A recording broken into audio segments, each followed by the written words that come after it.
Hello friends, मैं नितिन और स्वागत है आपका यूट्यूब चैनल इन्फोटेक ऑफिशियल में। लास्ट वीडियो में मैंने आपको एनएसपी पोर्टल पे अलग अलग स्कीम्स के तहत ऑनलाइन आवेदन करने की जो लास्ट डेट थी उस संबंध में जानकारी दी थी।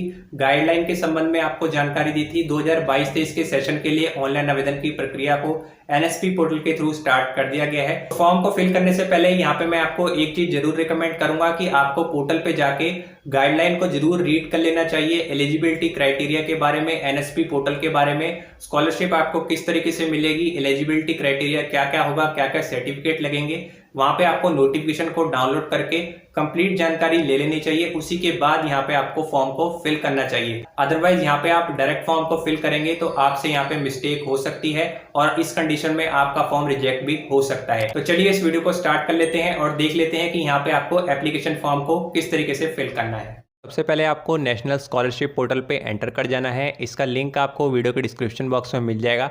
लिंक पे क्लिक करते ही आप यहाँ पे एंटर कर जाएंगे। अब यहाँ पे देखिए आपको एप्लीकेंट कॉर्नर का एक ऑप्शन दिखाई देगा। यहाँ पे आने के बाद सबसे पहले आपको रजिस्ट्रेशन करना होता है और उसके बाद आपको यहाँ पे फॉर्म को फिल करना है। अगर आप अपनी एप्लीकेशन को रिन्यू करना चाहते हैं, आपने लास्ट ईयर भी एनएसपी के लिए अप्लाई किया था, तो यहाँ से आप रिन्यूअल एप्लीकेशन के ऑप्शन पर जाके रिन्यू भी कर सकते हैं। तो आज की वीडियो में एक न्यू रजिस्ट्रेशन की बात करेंगे कि किस तरीके से आपको यहाँ पे एक नया रजिस्ट्रेशन करना है और एक नया फॉर्म यहाँ पे फिल करना है। तो सबसे पहले आप यहाँ पे न्यू रजिस्ट्रेशन का ऑप्शन मिलेगा, इस पर आप क्लिक करेंगे। तो देखिए अगर आप एससी कैटेगरी से बिलोंग करते हैं तो यहाँ पे आपको फर्स्ट नंबर पे एक ऑप्शन दिया गया है, click here to register for pre matric and post matric scholarship schemes for SC student of MOSJE। इसकी फुल फॉर्म है ministry of social justice and empowerment for academic year 2022-23। यानी कि जितने भी एससी स्टूडेंट हैं वो यहाँ पे इस फर्स्ट नंबर वाले ऑप्शन के थ्रू ही अप्लाई करेंगे।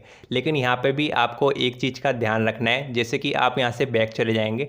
बैक जाने के बाद देखिए यहाँ पे आपको सेंट्रल स्कीम के ऑप्शन में आना है और यहाँ पे ministry of social justice and empowerment का ऑप्शन दिखाई देगा, इस पर क्लिक करना है। देखिए यहाँ पे आपको एससी स्टूडेंट के लिए डिटेल देखने को मिल जाएगी।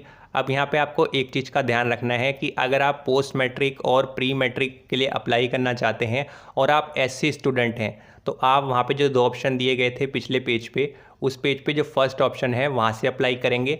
लेकिन अगर आप एससी स्टूडेंट हैं टॉप क्लास एजुकेशन स्कीम के, यानी कि टॉप क्लास एजुकेशन में काफ़ी बड़े कोर्स आ जाते हैं जिसमें कि NIT, NID या फिर होटल मैनेजमेंट, इस तरीके के बड़े बड़े कोर्स आ जाते हैं। अगर आपने वो कोर्सेज़ किए हुए हैं और आप एससी स्टूडेंट हैं तो आप वहाँ पे जो फर्स्ट नंबर पे ऑप्शन दिया गया है उस पर क्लिक नहीं करेंगे। आप फर्स्ट की जगह सेकंड नंबर पे जो ऑप्शन दिया गया है उससे अप्लाई करेंगे। अगर आप यहाँ पे top class education scheme for SC student इस कैटेगरी में आते हैं तो यहाँ पे आपको फर्स्ट नंबर की जगह सेकंड नंबर वाले ऑप्शन को सिलेक्ट करना है। अदरवाइज अगर आप नॉर्मल एससी स्टूडेंट में आते हैं, टॉप क्लास एजुकेशन स्कीम के अंडर नहीं आते हैं, तो आपको फर्स्ट नंबर वाले ऑप्शन को ही सिलेक्ट करना है।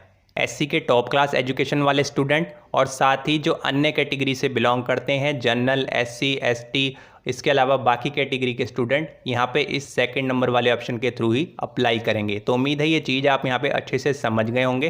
तो चलिए अब यहाँ पे मैं आपको दिखाता हूँ कि यहाँ पे बाकी की कैटेगरी के जितने भी स्टूडेंट हैं या फिर एससी की जो टॉप क्लास एजुकेशन स्कीम वाले स्टूडेंट हैं वो यहाँ पे किस तरीके से अप्लाई करेंगे। एससी के जो नॉर्मल स्टूडेंट हैं वो यहाँ पे फर्स्ट नंबर वाले ऑप्शन के थ्रू ही अप्लाई करेंगे। तो नॉर्मल एससी स्टूडेंट के अलावा बाकी सभी कैटेगरी के लिए अप्लाई करने के लिए यहाँ पे सेकंड नंबर वाले ऑप्शन पे आप क्लिक करेंगे, उसके बाद यहाँ पे ओके करेंगे। उसके बाद देखिए यहाँ पे आप नेक्स्ट पेज पे एंटर कर जाएंगे। यहाँ पे आपको नीचे की तरफ स्क्रॉल करना है। स्क्रॉल करने के बाद यहाँ पे देखिए आपको 3 बॉक्स दिखाई देंगे, इस पे आपको टिक लगा देना है और टिक लगाने के बाद यहाँ पे कंटिन्यू के ऑप्शन पे आप क्लिक करेंगे। उसके बाद देखिए आपके सामने रजिस्ट्रेशन फॉर्म ओपन होकर आ जाता है। सबसे पहले यहाँ पे आपको रजिस्ट्रेशन करना होता है, उसके बाद ही एप्लीकेशन फॉर्म को आप फिल करना स्टार्ट करेंगे। रजिस्ट्रेशन करने के लिए सबसे पहले आपको ऑप्शन दिया गया है स्टेट ऑफ डोमिसाइल। अपनी स्टेट को यहाँ पे आपको सिलेक्ट करना है। अपनी स्टेट को सिलेक्ट करने के बाद यहाँ पे आपको अपनी स्कॉलरशिप की कैटेगरी को सिलेक्ट करना है, जिसमें आप प्री मैट्रिक के लिए अप्लाई करना चाहते हैं या फिर पोस्ट मैट्रिक के लिए अप्लाई करना चाहते हैं। तो देखिए प्री मैट्रिक में वो स्टूडेंट आ जाते हैं जो कि पहली से 10वीं के बीच में पढ़ाई कर रहे हैं। यानी कि मान लीजिए अगर आप 10th क्लास में हैं तो यहाँ पे आप प्री मैट्रिक सिलेक्ट करेंगे। अगर आप 9th, 8th या 7th में पढ़ रहे हैं तो भी आप यहाँ पे प्री मैट्रिक के अंडर ही आएंगे। 10वीं या 10वीं से नीचे जितनी भी क्लासेस हैं वो सभी प्री मैट्रिक में आती हैं। उसके अलावा अगर आप 11वीं 12वीं या फिर उससे ऊपर BA BTech इस तरीके की ग्रेजुएशन या पोस्ट ग्रेजुएशन कर रहे हैं तो आप यहाँ पे पोस्ट मैट्रिक को ही सिलेक्ट करेंगे। तो उम्मीद है इस चीज़ को भी आप यहाँ पे अच्छे से समझ गए होंगे। सिलेक्ट करने के बाद यहाँ पे आपसे स्टूडेंट का नेम पूछा जा रहा है। जिस भी स्टूडेंट के लिए आप स्कॉलरशिप लेना चाहते हैं उस स्टूडेंट का यहाँ पे पूरा नेम आपको एंटर करना है। उसके बाद देखिए यहाँ पे आपको स्कीम टाइप को सिलेक्ट करना है, जिसमें आपको फर्स्ट नंबर पे स्कॉलरशिप स्कीम को ही सिलेक्ट करना है। उसके बाद जो भी आपकी डेट ऑफ बर्थ है वो यहाँ पे आपको टाइप करके लिखनी है, जैसा कि आपके डॉक्यूमेंट्स में दी गई है। वो डेट ऑफ बर्थ यहाँ पे आपको लिख देनी है। यहाँ से आप अपना जेंडर सिलेक्ट कर लेंगे, आप मेल हैं फीमेल हैं या फिर अदर्स। उसके अलावा एक मोबाइल नंबर यहाँ पे आपको ज़रूर देना है। इस मोबाइल नंबर पे ही आपका जो फर्स्ट टाइम पासवर्ड है यानी कि जो OTP है वो यहाँ पे सेंड किया जाता है। और उसके बाद यहाँ पे आपको अपनी एक ईमेल आईडी भी एंटर कर देनी है। उसके बाद आपको यहाँ पे बैंक का IFSC कोड, जिस भी बैंक में आप अपनी स्कॉलरशिप का पैसा लेना चाहते हैं उसका जो भी IFSC कोड होगा, IFSC कोड आपका बैंक का अगर चेंज है, अगर आपका बैंक मर्ज हो चुका है तो जो नया IFSC कोड है वो आपको अपनी ब्रांच से पता चल जाएगा। बैंक में जाके आप विजिट करके वहाँ से पता कर सकते हैं। IFSC कोड आप एंटर कर देंगे। उसके बाद कंफर्म IFSC कोड के सेक्शन में जाके एक बार दोबारा से आपको IFSC कोड एंटर कर देना है। उसके बाद आपको अपना बैंक अकाउंट नंबर देना है जिसमें भी आप अपनी स्कॉलरशिप को लेना चाहते हैं या फिर प्राप्त करना चाहते हैं। उसके बाद इसी तरीके से यहाँ पे आपको कंफर्म बैंक अकाउंट नंबर में जाके एक बार दोबारा से अपना बैंक अकाउंट नंबर यहाँ पे एंटर करना है। आइडेंटिफिकेशन डिटेल का ऑप्शन मिल जाता है, यहाँ से आप ड्रॉप डाउन मेन्यू को ओपन करेंगे और यहाँ पे आपको ऑप्शन सिलेक्ट करना है। अगर आपके पास आधार कार्ड है तो आधार कार्ड सिलेक्ट करेंगे। अगर आपके पास आधार कार्ड नहीं है और आपने हाल ही में आधार कार्ड के लिए आवेदन किया है तो यहाँ पे आप आधार एनरोलमेंट ID को सिलेक्ट करेंगे।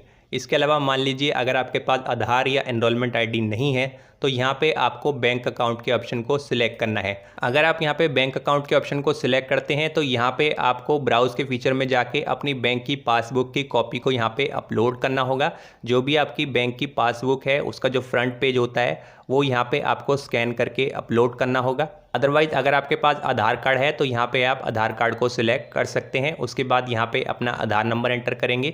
ये जो कैप्चा कोड दिया गया है उसको यहाँ पे एंटर करेंगे। कैप्चा आपको अगर समझ में नहीं आता है तो यहाँ से इसे चेंज कर सकते हैं। जब ये सभी डिटेल आप फिल कर लेंगे तो यहाँ पे जो 3 बॉक्स दिए गए हैं इस पर आप टिक लगाएंगे और यहाँ पे रजिस्टर के ऑप्शन पे क्लिक करेंगे। उसके बाद देखिए आपको यहाँ पे स्टूडेंट एप्लीकेशन ID नंबर मिल जाता है। आपका रजिस्ट्रेशन अब यहाँ पे सक्सेसफुली कंप्लीट हो चुका है। इस एप्लीकेशन ID को आपको नोट करके रख लेना है, इसको आपको संभाल के रखना है क्योंकि जब भी आप लॉगिन करेंगे तो इस एप्लीकेशन ID के थ्रू ही लॉगिन करेंगे और साथ ही जो आपका पासवर्ड होगा वो 1 टाइम पासवर्ड आपके मोबाइल नंबर पे, जो भी मोबाइल नंबर आपने दिया होगा वहाँ पे सेंड कर दिया जाता है। तो आप सिंपली यहाँ पे कंटिन्यू के ऑप्शन पे क्लिक करेंगे। जैसे ही आप कंटिन्यू के ऑप्शन पे क्लिक करेंगे अब यहाँ पे जो एप्लीकेशन ID आपने नोट करके रखी है वो एप्लीकेशन ID यहाँ पे आप एंटर करेंगे। यहाँ पे आपको पासवर्ड एंटर करना है। ये पासवर्ड आपके मोबाइल नंबर पे भी सेंड किया गया है, लेकिन जो पासवर्ड यहाँ पे आपको एंटर करना है वो आपकी डेट ऑफ बर्थ ही होती है। यहाँ पे आपको अपनी डेट ऑफ बर्थ एंटर करनी है स्लैश के साथ, जैसा कि आप अपनी स्क्रीन पे भी एग्जांपल देख सकते हैं।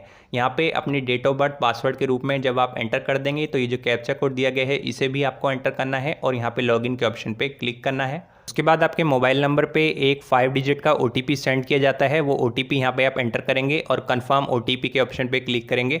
अगर OTP नहीं आता है तो यहाँ पे आपको रीसेंड OTP के ऑप्शन पे क्लिक करके दोबारा से OTP को मंगा लेना है। अगर आपने मोबाइल नंबर गलत भर दिया है, उसे आप चेंज करना चाहते हैं तो यहाँ पे चेंज मोबाइल नंबर के ऑप्शन पे जाके आप चेंज भी कर सकते हैं। तो यहाँ पे OTP एंटर करेंगे, कंफर्म OTP के ऑप्शन पे क्लिक करेंगे।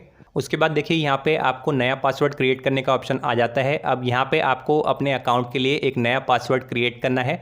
जो भी पासवर्ड आप यहाँ पे क्रिएट करेंगे उसी पासवर्ड को यहाँ पे दोबारा एंटर करेंगे और सबमिट के ऑप्शन पे क्लिक करेंगे। पासवर्ड आपको किस तरीके से क्रिएट करना है उस संबंध में कुछ इंस्ट्रक्शन यहाँ पे आपको नीचे दिए गए हैं, इसे आप रीड कर लीजिएगा और पासवर्ड क्रिएट करने के बाद सबमिट के ऑप्शन पे क्लिक करेंगे। उसके बाद आप यहाँ पे लॉगिन कर जाते हैं। लॉगिन करने के बाद इस तरीके का डैशबोर्ड आपके सामने आ जाता है। यहाँ पे लेफ्ट साइड में आपको काफ़ी सारे ऑप्शन देखने को मिलेंगे और यहीं पे आप एप्लीकेशन फॉर्म को फिल भी करेंगे एप्लीकेशन फॉर्म के ऑप्शन पे जाके।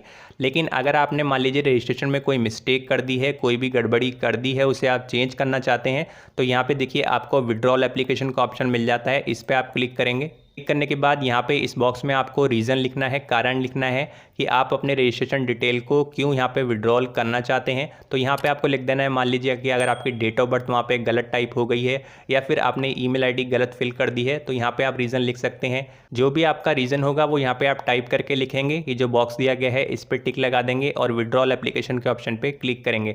जैसे ही आप क्लिक करेंगे, जो भी आपने रजिस्ट्रेशन यहाँ पे किया था वीडियो के स्टार्टिंग में, वो रजिस्ट्रेशन यहाँ पे आपका कैंसिल हो जाएगा और आप एक नए रजिस्ट्रेशन के लिए अप्लाई कर सकते हैं। अगर आपके रजिस्ट्रेशन में कोई भी मिस्टेक हो गई है या फिर आप उसमें कोई चीज़ चेंज करना चाहते हैं तो ही आप यहाँ पे विड्रॉल का यूज़ करेंगे। अदरवाइज अगर सब कुछ सही है तो आपको यहाँ पे इस ऑप्शन का यूज़ नहीं करना है।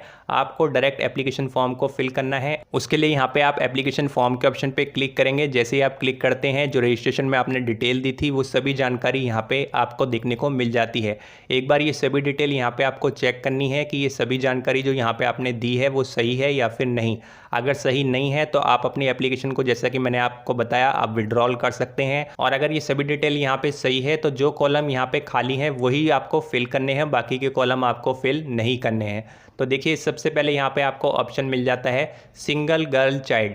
क्या आप अपने माता पिता की इकलौती संतान हैं और आप सिंगल गर्ल चाइल्ड हैं, यानी कि आपके माता पिता की एक ही संतान है और वो गर्ल है। अगर है तो यहाँ पे आप येस के ऑप्शन को सिलेक्ट करेंगे, अदरवाइज़ यहाँ पे आपको नो के ऑप्शन को ही रहने देना है। उसके बाद यहाँ पे आपको अपना रिलीजन सेलेक्ट करना है। रिलीजन सेलेक्ट करने के बाद जो भी आपकी कम्युनिटी या फिर कैटेगरी है वो यहाँ से आप सिलेक्ट कर लेंगे। आप एससी हैं, एसटी हैं, ओबीसी हैं, जनरल कैटेगरी से हैं या फिर एसटी पीवीजीटी कैटेगरी से हैं। जो भी आपकी कैटेगरी होगी यहाँ से आप सिलेक्ट कर लेंगे। उसके बाद अपने फादर का नेम एंटर करेंगे, मदर का नेम एंटर करेंगे। आपकी एनुअल फैमिली इनकम कितनी है, जो भी आप इनकम सर्टिफिकेट बनवाएंगे, जैसे कि मैंने आपको पिछली वीडियो में बताया था, गाइडलाइन के सेक्शन में जाके देखिए। जिस भी स्कीम के तहत आप आवेदन करना चाहते हैं वहाँ पे आपको गाइडलाइन के अंदर देखने को मिल जाता है कि आपकी इनकम कितनी होनी चाहिए और वहीं पे आपको इनकम सर्टिफिकेट कितने का बनवाना है, ये जानकारी दी हुई होती है। उस इनकम सर्टिफिकेट में जो भी आपकी एनुअल फैमिली इनकम लिखी हुई होगी वही एनुअल फैमिली इनकम यहाँ पे आपको टाइप करके लिख देनी है।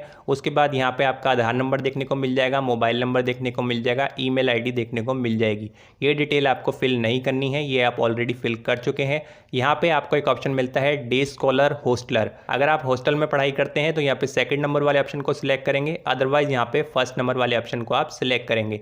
इतनी डिटेल फिल करने के बाद अब यहाँ पे आपसे पूछा जा रहा है अपना वर्तमान संस्थान चुनें, यानी कि जिस भी इंस्टीट्यूट से आप पढ़ाई कर रहे हैं वो यहाँ पे आपको सिलेक्ट करना है। यहाँ पे सबसे पहले आपको जो भी आपका इंस्टीट्यूट है, यानी जो भी आपका स्कूल कॉलेज है, उसका जो भी स्टेट है वो यहाँ से आप सिलेक्ट कर लेंगे। उसके बाद आपको अपने इंस्टीट्यूट की डिस्ट्रिक्ट को भी यहाँ पे सिलेक्ट कर लेना है। उसके बाद यहाँ पे आपको गेट इंस्टीट्यूट लिस्ट का ऑप्शन मिलेगा, सिंपली आप इस पर क्लिक करेंगे।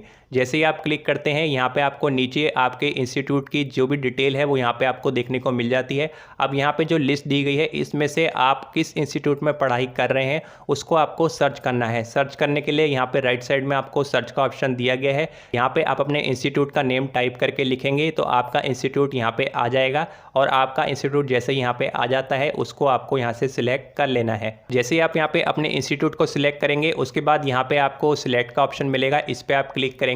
जैसे ही आप क्लिक करते हैं आपका इंस्टीट्यूट यहाँ पे सिलेक्ट हो जाता है। आप देखिए एडमिशन एनरोलमेंट रजिस्ट्रेशन नंबर का आपको ऑप्शन देखने को मिल जाता है। ये जो इंस्टीट्यूट या फिर स्कूल कॉलेज आपने सिलेक्ट किया है उसका एडमिशन एनरोलमेंट नंबर या फिर रजिस्ट्रेशन नंबर क्या है वो यहाँ पे आप एंटर कर सकते हैं। उसके बाद जो भी एडमिशन ईयर आपने एडमिशन कब लिया था वो यहाँ पे आपको एंटर करना है, रोल नंबर एंटर करना है और अगर कोई सेक्शन वगैरह है ABCD तो वो यहाँ पे आपको एंटर करना है। उसके बाद देखिए नेक्स्ट कॉलम में प्रेजेंट क्लास और कोर्स को आपको सिलेक्ट करना है।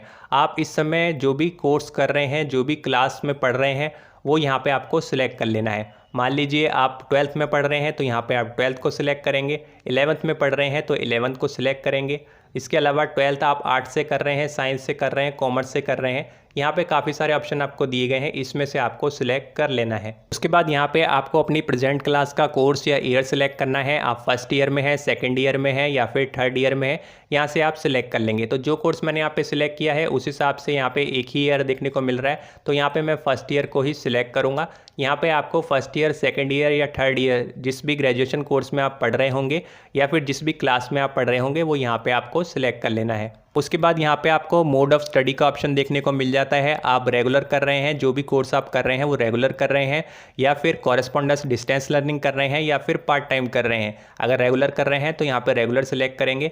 इसी तरीके से आपकी प्रेजेंट क्लास स्टार्ट डेट, यानी जिस भी क्लास में आप पढ़ रहे हैं उसकी कोर्स की जो स्टार्टिंग डेट है वो क्या है। मान लीजिए आपने हाल ही में एडमिशन लिया है, 2-3 दिन पहले ही एडमिशन लिया है, तो यहाँ पे उसकी डेट यहाँ पे आपको लिख देनी है। उसके बाद प्रीवियस बोर्ड यूनिवर्सिटी नेम, यानी कि अपनी पिछली क्लास का बोर्ड या यूनिवर्सिटी का नेम यहाँ से आपको सिलेक्ट कर लेना है। फॉर एग्जांपल मान लीजिए इस समय आप 12th में स्टडी कर रहे हैं, तो आपका पिछला बोर्ड हुआ 11th का जो आपका स्कूल का बोर्ड है या फिर यूनिवर्सिटी है उसका नेम यहाँ पे आपको सिलेक्ट कर लेना है। अगर आप ग्रेजुएशन कर रहे हैं, फर्स्ट ईयर में हैं, तो आपका पिछला बोर्ड हुआ 12th क्लास का, तो आपका 12th क्लास में क्या बोर्ड था उसका नेम यहाँ पे आपको सिलेक्ट कर लेना है दी गई लिस्ट में से। उसके बाद यहाँ से आपको अपना प्रीवियस कोर्स भी सिलेक्ट कर लेना है जो आपकी पिछली क्लास थी। अगर आप ग्रेजुएशन के फर्स्ट ईयर में हैं तो यहाँ पे आपकी पिछली क्लास हुई वो हुई 12th, अगर आप 12th में हैं तो आपकी पिछली क्लास हुई 11th। इसी तरीके से यहाँ पे आपको सिलेक्ट कर लेना है। उसके बाद यहाँ पे आपको अपना प्रीवियस पासिंग ईयर सिलेक्ट करना है। पिछली क्लास आपने किस साल में पास की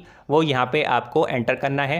प्रीवियस क्लास की परसेंटेज कितनी आई वो यहाँ पे एंटर करेंगे। इसके अलावा अगर आप यूनिवर्सिटी में फर्स्ट या सेकंड रैंक होल्डर हैं तो यहाँ पे आपको येस सिलेक्ट करना है, अदरवाइज यहाँ पे आपको नो के ऑप्शन पे ही सिलेक्ट रहने देना है। उसके बाद देखिए यहाँ पे आपको 10th और 12th क्लास की जानकारी देनी है। सबसे पहले अपना 10th का रोल नंबर एंटर करेंगे, उसके बाद एक बार दोबारा से यहाँ पे एंटर करेंगे अपना 10th क्लास का जो भी बोर्ड है। आपने 10th क्लास किस बोर्ड से पास आउट की, मान लीजिए आप सीबीएसई बोर्ड से पास आउट हैं तो यहाँ से आपको सीबीएसई बोर्ड सेलेक्ट करना है। जिस भी बोर्ड से आपने 10th क्लास पास आउट की है वो बोर्ड यहाँ पे आप सिलेक्ट करेंगे। उसके बाद year of passing, 10th class आपने कब पास की वो यहाँ पे आपको सिलेक्ट करना है। आपके 10th क्लास में कितने % नंबर आए वो यहाँ पे आपको एंटर करना है। बिल्कुल इसी तरीके से यहाँ पे आपको अपनी 12th क्लास की भी डिटेल देनी है। 12th का रोल नंबर, एक बार दोबारा से रोल नंबर एंटर करेंगे, अपने 12th क्लास का बोर्ड का नेम, अपने 12th क्लास का ईयर ऑफ पासिंग और साथ ही आपके 12th क्लास की परसेंटेज यहाँ पे आपको एंटर कर देनी है। इतना सब करने के बाद यहाँ पे आपसे पूछा जा रहा है प्रतियोगी प्रतीक्षा उत्तीर्ण, यानी कि कॉम्पिटिटिव एग्जाम क्वालिफाइड। अगर यहाँ पे आपने NMMS का एग्जाम पास किया है तो यहाँ पे आपको इस ऑप्शन को सिलेक्ट करना है, अदरवाइज यहाँ पे आपको कुछ भी सिलेक्ट करने की जरूरत नहीं है, इसको आपको ऐसे ही रहने देना है। एग्ज़ाम कंडक्टेड बाय, अगर आपने NMMS का एग्ज़ाम यहाँ पे पास आउट किया है तो उसकी सभी डिटेल यहाँ पे आपको देनी होगी। अगर पास आउट नहीं किया है तो ये कॉलम आपको फिल करने की ज़रूरत नहीं है।